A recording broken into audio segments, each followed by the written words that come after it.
இப்போது புதிய அறிமுகம் ஆச்சி ஹோட்டல் சாம்பார் 50 கிராம் ரூபாய் 20 மட்டுமே. Repco Home Finance, your dream home awaiting you. வணக்கம் நண்பர்களே, மின்னம்பலம் டிஜிட்டல் திணைக்கு உங்களை வரவேற்கிறோம். நான் ராகவேந்திர ஆரா. தேமுதிக பொதுச் செயலாளர் பிரேமலதா ஒரு முக்கியமான அறிவிப்பை வெளியிட்டிருக்கிறார். அதாவது வருகிற டிசம்பர் 28ஆம் தேதி மறைந்த விஜயகாந்த் அவர்களுடைய 1ஆம் ஆண்டு நினைவு தினம். அந்த தினத்தை விஜயகாந்த் குரு பூஜை விழாவாக கடைபிடிப்பது என்றும், அது கேப்டன் ஆலயம் எனப்படுகிற தற்போதைய தேமுதிக அலுவலகத்தில் அந்த குரு பூஜை விழா நடைபெறும் என்றும், இதற்கு அனைத்து கட்சி தலைவர்களும் நிர்வாகிகளும் இதிலே கலந்து கொள்ளலாம், அதற்கு நாங்கள் அவர்களுக்கு நேரடியாக சென்று அழைப்பு விடுக்கிறோம் என்றும் பிரேமலதா அறிவித்துள்ளார். விஜயகாந்த் அவர்களுடைய மறைவு நம் நெஞ்சை விட்டு இன்று மகளாதது. கடந்த 2023 டிசம்பர் 28ஆம் தேதி அவர் காலமான அந்த செய்தி கேட்டதும் தமிழகம் என்ன உணர்வில் இருந்தது என்பதை நாம் அறிவோம். சென்னையை நோக்கி அவரது ரசிகர்களும் தேமுதிக தொண்டர்களும் பெரிய அளவில் திரண்டு வந்தார்கள். முதலில் அவரது உடல் தேமுதிக அலுவலகத்தில் வைக்கப்பட்டது. ஆனால் அங்கே அஞ்சலி செலுத்த இரவோடு இரவாக கூட்டம் திரண்டு வந்த அந்த நிலையில் அங்கே பாதுகாப்பு ஏற்பாடுகள் போதாது என்ற முடிவை எடுத்து அப்போது முதலமைச்சர் ஸ்டாலின் உடனடியாக இது பற்றி ஆலோசித்து தீவுத்திடலில் மிக விசாலமான இடத்தில் விஜயகாந்த் அவர்களுக்கு மக்கள் அஞ்சலி செலுத்துவதற்கான ஒரு நிகழ்வு இங்கே வைக்கப்பட்டது. இந்த நிலையில்தான் அப்போதைய மத்திய அமைச்சர், இப்போது மத்திய அமைச்சர் தான் நிர்மலா சீதாராமன் அவர்கள் வந்து அஞ்சலி செலுத்தினார். பாஜகவில் இருந்து பலர், அனைத்து கட்சிகளைச் சேர்ந்த பல தலைவர்கள் வந்து அஞ்சலி செலுத்தினார்கள். குறிப்பாக சொல்ல வேண்டுமானால் பிரதமர் மோடி விஜயகாந்தை பற்றி தனது பிளாகிலேயே ஒரு நீண்ட கட்டுரை எழுதினார். அதாவது 2014 நாடாளுமன்ற தேர்தலை நினைவு கூர்ந்து, அப்போது தமிழ்நாட்டில் தேசிய ஜனநாயக கூட்டணியை வடிவமைத்ததில் விஜயகாந்துக்கு ஒரு முக்கிய பங்கு உண்டு என்றும் சுட்டிக்காட்டி அந்த கட்டுரையில் விஜயகாந்த் பற்றி புகழாரம் சூட்டினார் மோடி.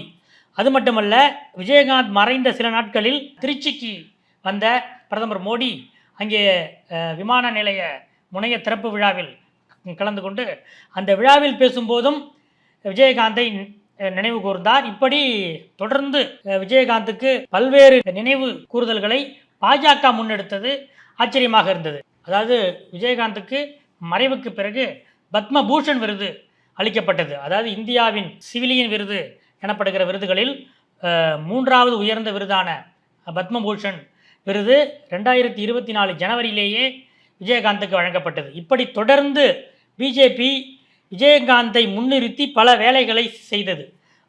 அந்த அஞ்சலி செலுத்துவது, அவரை நினைவு கூறுவது என்பது எல்லாரும் இயல்பாக செய்யக்கூடியது.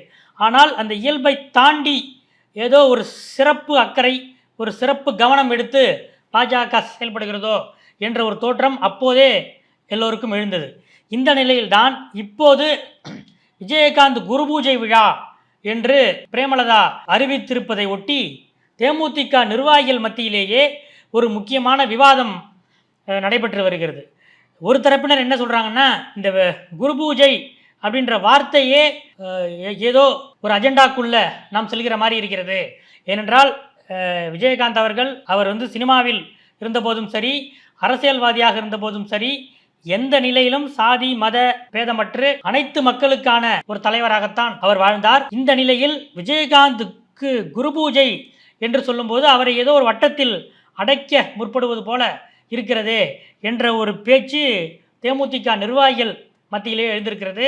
இதற்கு அவர்கள் இன்னொரு காரணத்தையும் அவர்கள் சொல்கிறார்கள். சமீப காலமாக பாஜக சார்பில் தேமுதிகவுக்கு ஒரு அழுத்தம் கொடுக்கப்பட்டு வருகிறது. அதுவும் குறிப்பாக திருமதி பிரேமலதா அவர்களுக்கு ஒரு அழுத்தம் கொடுக்கப்பட்டு வருகிறது. அது என்னன்னு கேட்டிங்கன்னா, விஜயகாந்துக்காக பாஜக இவ்வளவு விஷயங்கள் செஞ்சுருக்கோம். இந்த நிலையில் இனியும் ஏன் நீங்கள் அந்த கட்சியை தனியாக நீங்கள் நடத்திக்கிட்டு இருக்கீங்க? பல்வேறு கிட்டத்தட்ட 20 வருஷம் ஆகியும் அந்த கட்சி இன்னும் ஒரு சாதனை என்று சொல்லக்கூடிய அளவுக்கு விஜயகாந்த் மறைவுக்கு பிறகு அதனுடைய அரசியல் பயணம் எப்படி இருக்கும் என்பது பற்றியெல்லாம் நிறைய கேள்விகள் இருக்கின்றன. அதனால் நீங்கள் சமீபத்தில் சமத்துவ மக்கள் கட்சி தலைவர் சரத்குமார் அவருடைய கட்சியை பிஜேபியில் எப்படி இணைத்தாரோ அதே போல் தேமுதிகவையும் பிஜேபியில் இணைத்து விடுங்களேன். உங்களுக்கு என்னென்ன வேண்டுமோ, என்னென்ன செய்ய வேண்டுமோ அதெல்லாம் நாங்கள் எந்த விதமான நிபந்தனையும் இல்லாமல் நாங்கள் செய்கிறோம். எங்களுடைய ஒரே நிபந்தனை, நீங்கள் தேமுதிகவை பாஜகவில் சேர்த்து விட வேண்டும்.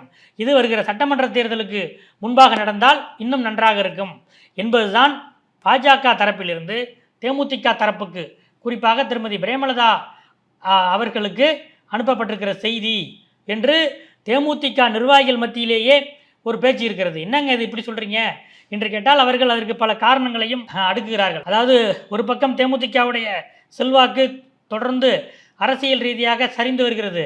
நீங்கள் வாக்கு சதவீதத்தை பார்த்தீர்கள் என்றால் விஜயகாந்தோடைய உடல் நலம் பாதிக்கப்பட்ட போதே தேமுதிகவின் வாக்கு வங்கியும் பாதிக்கப்பட்டு விட்டது. அவருடைய மறைவுக்கு பிறகு ஒரு மனிதனாக அவருக்கு எல்லோரும் அவரை கொண்டாடுகிற ஒரு சூழல் இருந்தது. ஆனால் தேர்தல் என்று வரும்போது, கட்சி அரசியல் என்று வரும்போது விஜயகாந்த் மீதான அபிமானம், விஜயகாந்த் மீதான அன்பு தேமுதிகவின் வாக்கு வங்கியாக, அதுவும் பிரேமலதா தலைமையிலான தேமுதிகவின் வாக்கு வங்கியாக மாறுமா என்றால் அதில் சந்தேகம் இருக்கிறது. அதனால்தான் பாஜக இப்படி ஒரு தூண்டிலை போடுகிறது. அதாவது தேமுதிகவை பாஜகவோடு இணைத்து விடுவது, விஜயகாந்தை பாஜகவின் ஒரு முக்கிய தலைவராக, ஒரு முக்கிய ஐக்கானாக மாற்றுவது என்ற ஒரு திட்டத்தில் அவர்கள் இருக்கிறார்கள். அதற்கான காய்களை மெல்ல மெல்ல நகர்த்த ஆரம்பித்திருக்கிறார்கள் இப்போதுதான்.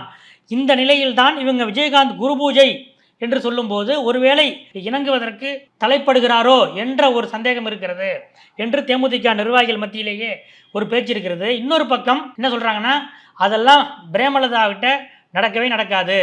அவங்க எப்பயுமே சுயமாக தனித்து நிற்கக்கூடிய ஒரு சூழலை தான் அவங்க விரும்புவாங்க. இன்னொருத்தருக்கு கட்டுப்பட்டு இருக்கக்கூடிய ஒரு சூழலை, அவர் கூட்டணியில் கூட அதிகமான கட்டுப்பாடுகளை அவர் விரும்புவதில்லை. அவர் என்ன கருத்தோ, அவங்க அந்த கட்சி கூட்டணி கட்சியாக இருந்தாலும் சரி அல்லது எதிர்கட்சியாக இருந்தாலும் சரி, அவங்க என்ன நினைக்கிறாங்களோ அதை வெளிப்படையாக போட்டு உடைக்கக்கூடிய இயல்புடையவர் பிரேமலதா. அதனால் அவங்க இந்த மாதிரி, ஏன்னா ஏற்கனவே அவங்க மேலே ஒரு விமர்சனம் இருக்குது. கேப்டன் இருக்கும்போதே அந்த கட்சியை அவங்க கட்டுப்பாட்டுக்குள்ளே கொண்டு வந்து சில மாற்றங்களை செஞ்சாங்க, அதுதான் அந்த கட்சியோட சரிவுக்கு காரணம் என்று அவர்கள் மீது இன்னும் சில பேர் சொல்லிக்கொண்டு தான் இருக்கிறார்கள். இந்த நிலையில் கேப்டன் ஆரம்பித்த தேமுதிக என்ற கட்சியை பாஜகவுக்குள் கொண்டு சேர்க்கும் அளவுக்கு பிரேமலதா ஒரு முதிர்ச்சி பெறாதவர் அல்ல. அவர் அப்படி செய்ய மாட்டார்.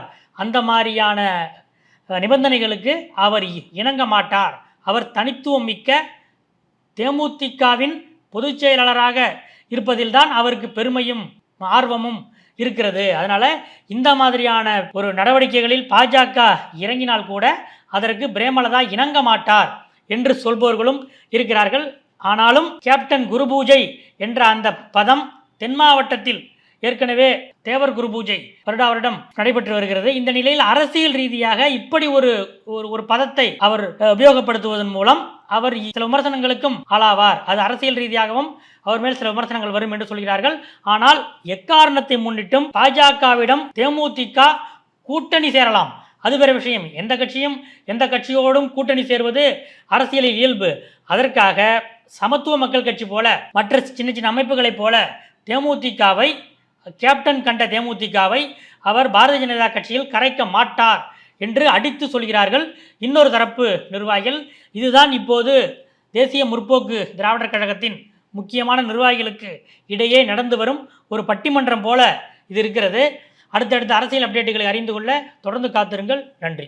இப்போது புதிய அறிமுகம் ஆச்சி ஹோட்டல் சாம்பார் 50 கிராம் ரூபாய் 20 மட்டுமே. Repco Home Finance, your dream home awaiting you. மின்னம்பலம்.com, தமிழின் முதல் மொபைல் பத்திரிகை.